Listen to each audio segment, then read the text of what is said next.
Olá pessoal, então encerrando o nosso módulo de eletroquímica, a gente vai falar um pouquinho o que são células eletrolíticas.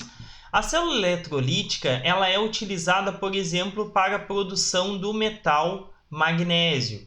O que vai acontecer nessa reação? Eu quero que o magnésio, mais 2 se reduza a magnésio zero. Da mesma forma que eu vou utilizar o cloreto de magnésio para isso, então o cloreto vai se oxidar a cloro, gás cloro. Então a reação que eu quero é essa daqui. Então, se eu fizer o potencial da minha redução, considerando o potencial da minha oxidação, eu vou ter o potencial de célula de menos 1,72, que é a soma desses dois, né? Ah, professor, mas por que tu fez a soma? Não é o da direita menos o da esquerda? É, porque eu vou utilizar o potencial padrão de redução dos dois, tá? Quando eu utilizo aquela tabela, é o potencial padrão de redução. Aqui não, ó, eu tenho o potencial padrão de redução e o potencial padrão de oxidação. Como essa espécie está se oxidando e esta se reduzindo, eu vou somar esses dois potenciais e eu tenho o potencial da célula. Quando eu vou utilizar aquela fórmula, o da direita menos o da esquerda, é porque eu vou ter primeiro a redução, depois a oxidação, e aí eu uso o potencial padrão de redução dos dois, é o potencial padrão de redução dos dois. Aqui não, eu estou usando redução e oxidação, por isso que eu posso somar. Bom, indo adiante, como eu tenho um potencial negativo, e se eu aplicar a expressão para o ΔG, eu vou ver o quê? Que o potencial negativo me gera um ΔG positivo. Então, essa reação não é espontânea. Então, ou seja, se eu colocar lá o cloreto de magnésio e esperar que chegue o magnésio sem fazer absolutamente nada, eu vou esperar a vida inteira e não vou conseguir obter o meu metal magnésio. Então, eu preciso aplicar uma energia externa, que vai ser a energia elétrica. Então, como é que é uma célula eletrolítica? Geralmente, as pressões e concentrações estão longe das condições padrão. Então, isso é uma primeira coisa. Os dois eletrodos ficam no mesmo compartimento, porque eu vou estar querendo que ocorra uma reação direta entre eles, né? E existem somente um tipo de eletrólito. Por exemplo, eu tenho aqui uma solução de cloreto de magnésio, onde eu quero que aqui vá ser gerado, no meu ânodo, a minha reação de oxidação e no meu cátodo a reação de redução, seja ela qual for. Aqui eu trago um exemplo da oxidação, vai ser o meu cloreto gerando gás cloro e da redução o meu cátion magnésio gerando magnésio líquido. O que vai acontecer? Quando eu coloco uma diferença de potencial aqui, uma corrente elétrica, o polo negativo vai atrair os meus cátions, dando elétrons para os meus cátions, que vão formar magnésio líquido, magnésio na sua forma pura, metálica. Já aqui eu vou ter, ele vai estar retirando elétrons, então o meu cloreto vem aqui, dou o seu elétron e forma gás cloro e vai embora na forma de gás. Então é essa mais ou menos a organização de uma célula eletrolítica. O que a gente precisa entender? Que, por exemplo, nessa reação aqui, eu vou ter um potencial de menos 3,72, ou seja, uma reação não espontânea. Para que ela fosse espontânea, eu teria que ter a reação inversa, que ela seria de mais 272. Para que ela ocorra, eu vou ter que dar exatamente esta energia com um acréscimo. A diferença de potencial da fonte externa precisa ao menos superar a diferença de potencial da reação inversa. Então, eu preciso superar essa energia aqui com algum acréscimo, que é o que a gente chama de sobrepotencial. Então, esta minha fonte geradora tem que dar esta energia com algum acréscimo, Então, para que essa reação ocorra. Simples assim. Se fosse a reação inversa, que é essa daqui, que é o gás cloro mais o magnésio metálico gerando cloreto de magnésio, eu teria gerando um potencial de 3,72. Para que a reação contrária ocorra, eu tenho que dar esse valor mais o que a gente chama de sobrepotencial, né? Que a gente vai ver que é em torno de 0,6 volts a mais do que a gente precisa, ou algo em torno disso. Bom, preferências na eletrólise. Então, quando vai ocorrer uma eletrólise, né, que vai ocorrer a eletrólise da água, que é o caso que a gente vai falar agora, então eu vou ter a meia reação de oxidação e a meia reação de redução. Então, o que eu fiz aqui? Ó? Eu tenho uma espécie, né, que vai gerar um equipamento que vai gerar a minha corrente, o meu cátodo e o meu ânodo. Tá? Nesse caso aqui, pessoal, eu acho que eu queria só falar uma coisa aqui para vocês. Ó. Aqui no meu ânodo ocorre a oxidação, lembra? Vogal com vogal, consoante com consoante. Só que para ocorrer a redução, eu preciso que a minha fonte negativa de elétrons. Então, o meu polo negativo agora é o cátodo. Lembre que na célula galvânica eu tinha falado para vocês que iria se inverter aqui na célula eletrolítica. Então, o cátodo sempre vai estar na redução. Ponto. O ânodo sempre vai estar na oxidação. Não importa na célula galvânica ou eletrolítica. O que muda é o polo. O polo negativo é no cátodo, no caso da célula eletrolítica. O polo positivo é no ânodo, na célula eletrolítica. Lá na galvânica, isso que vai se inverter. Tá bueno? Bom, seguindo aqui, o que vai acontecer? No momento que eu dou essa diferença de potencial, eu vou favorecer a reação de oxidação do oxigênio. Então, a água, né, é H2O menos 2, o número de oxidação do oxigênio, mais 1, o número de oxidação de cada hidrogênio. Como eu tenho 2, mais 2 com menos 2, 0, a água é neutra. Se eu quiser promover, né, a redução do meu oxigênio, né, do meu hidrogênio de mais 1 para 0 e do meu oxigênio, a oxidação dele de menos 2 para 0, eu vou promover então a eletrólise. Então a meia reação é essa daqui. O do hidrogênio a gente sabe que é 0, por quê?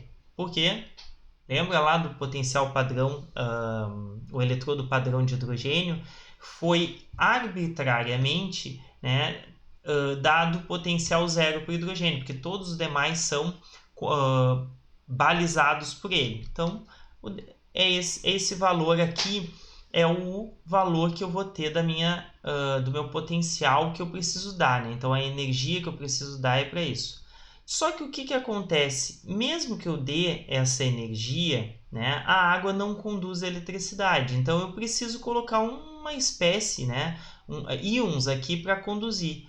Por quê? Se vocês bem lembram, né, eu tenho a constante de autoprotólise da água. Então, eu tenho H3O+, ou H-, mas a concentração é tão baixa, 1,0 vezes 10 na menos 7 de cada um. Então, o que acontece? Eu preciso ter, né, algum eletrólito para fazer conduzir eletricidade. Então, vamos imaginar que eu coloquei, né, cloreto de sódio aqui. Então, eu coloquei o cloreto de sódio, só que, olha que interessante. Se eu colocar cloreto de sódio, eu posso estar fazendo que no meu ânodo, em vez de só ocorrer a oxidação do oxigênio, eu também posso promover a oxidação do cloreto. Por isso que é preferência na eletrólise. Na eletrólise da água, eu tenho que pensar qual espécie eu vou colocar para conduzir eletricidade para ela não concorrer com a água. Eu quero gerar gás hidrogênio e gás oxigênio, e não gás cloro. Então, o que vai acontecer aqui? Ó? O potencial padrão de oxidação do gás cloro é menos 1,36 volts. que é muito próximo. Quando eu usar o sobrepotencial aqui, que é necessário para que ocorra a eletrólise, eu vou fazer com que os dois ocorram ao mesmo tempo. Da mesma forma, poderia ocorrer na redução, só que como a redução do gás hidrogênio é zero e esse aqui é muito mais alto, eu vou considerar que esse aqui não ocorre. Vou considerar não, ela não ocorre quando na competição com gás hidrogênio. Eu precisaria de um sobrepotencial muito maior. Então, eu vou ter, né, no ânodo formado o gás oxigênio e também o gás cloro. Então, eu teria a mistura e aqui só o gás hidrogênio. Como é que a gente pode resolver isso? Usando, por exemplo, o sulfato de sódio. O sódio a gente já viu que não só vai sofrer redução, e o sulfato também não vai sofrer a oxidação para competir com o gás oxigênio. Produto da eletrólise, né? Então, a lei de Faraday da eletrólise, a quantidade de produto formado ou de reagente consumido por uma corrente elétrica é estequiometricamente equivalente à quantidade de elétrons fornecidos. Então, por exemplo, se eu der uma corrente elétrica que vai fornecer 2 elétrons, eu vou ter 1 mol de cobre reduzido. Se eu der uma corrente de 4, terei 2 mols, 8, 4 mols e assim sucessivamente. Então, pela lei de Faraday, essa relação estequiométrica ela vai valer. Então, se eu souber a corrente que eu der, eu vou conseguir calcular, né, a quantidade de produto formado. Então, como a gente pode fazer isso? Então, ó, a quantidade de eletricidade que passa por uma célula eletrolítica é determinada pela medida da corrente e do tempo. Então, dependendo da corrente que eu der e o tempo que eu submeter, eu vou ter uma determinada carga. Com a constante de Faraday, né, e a carga, é possível determinar a quantidade de elétrons, porque, né, a carga é igual a N, que é o número de elétrons, vezes a constante de Faraday. Se eu isolar, eu vou ter que Q sobre F, ou a fórmula da corrente, que vai ser da carga, que é a corrente vezes o tempo, divididos pela constante de Faraday. Então, se me derem a carga, divido pela constante e descubro o número de elétrons. Se me derem a corrente e o tempo, divido pela constante de Faraday, também tenho o número de elétrons. E aí a gente pode calcular a quantidade. Exemplo. O alumínio é produzido pela eletrólise do óxido dissolvido em criolina fundida. Está aqui a fórmula. Encontre a massa de alumínio que pode ser produzida em um dia em uma célula eletrolítica que opera continuamente nessa quantidade. A criolina não reage. Então, o que eu vou fazer? Primeira coisa que eu preciso é saber, ó, eu tenho a corrente e tenho o tempo. A corrente está aqui, né? E o tempo é um dia. Como a corrente é ampere, ela vai ser coulomb vezes segundo, eu preciso converter o meu tempo para segundo. Então, 24 horas vezes 60 minutos vezes 60 segundos. Então, eu resolvo isso daqui, divido pela a constante Faraday e chego à quantidade de mols de elétrons, né? Agora, com a quantidade de elétrons, eu faço o seguinte, ó, a cada 3 mols eu gero 1 mol dessa espécie. Como 1 mol dessa espécie tem 26,982 gramas de alumínio, então 3 mols geram isso. Essa quantidade de mols vão gerar X gramas. Resolvo isso daqui e chego à quantidade de gramas de alumínio. Então, bem simples. Então, o que eu preciso saber? Que, dependendo da quantidade de mols, eu consigo descobrir a quantidade de alumínio que eu consigo reduzir lá no meu cátodo, né? Redução cátodo. Né? O que vai acontecer a partir, seja da minha corrente e do meu tempo, né? Ou da carga, que é o produto, né? O produto da corrente pela carga, corrente pelo tempo é a carga. Qualquer um desses dois eu divido pela constante Faraday e descubro o número de elétrons. Pela relação estequiométrica que eu tenho na minha meia reação, eu consigo descobrir a quantidade de produto formado. Bom, gente, o que nós tínhamos para falar sobre eletroquímica era isso. A gente não vai muito a fundo, né? Em eletroquímica a gente pode fazer diversos exercícios. Eu vou mandar uma lista para vocês.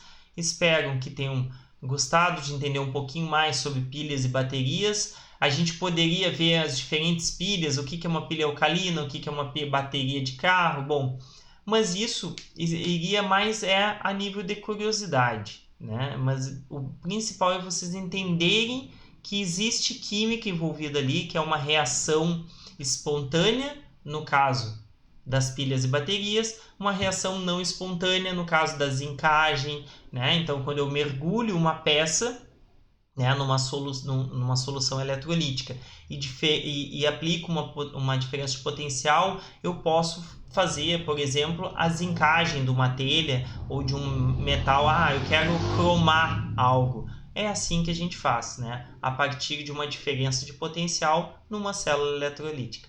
Então, até a próxima.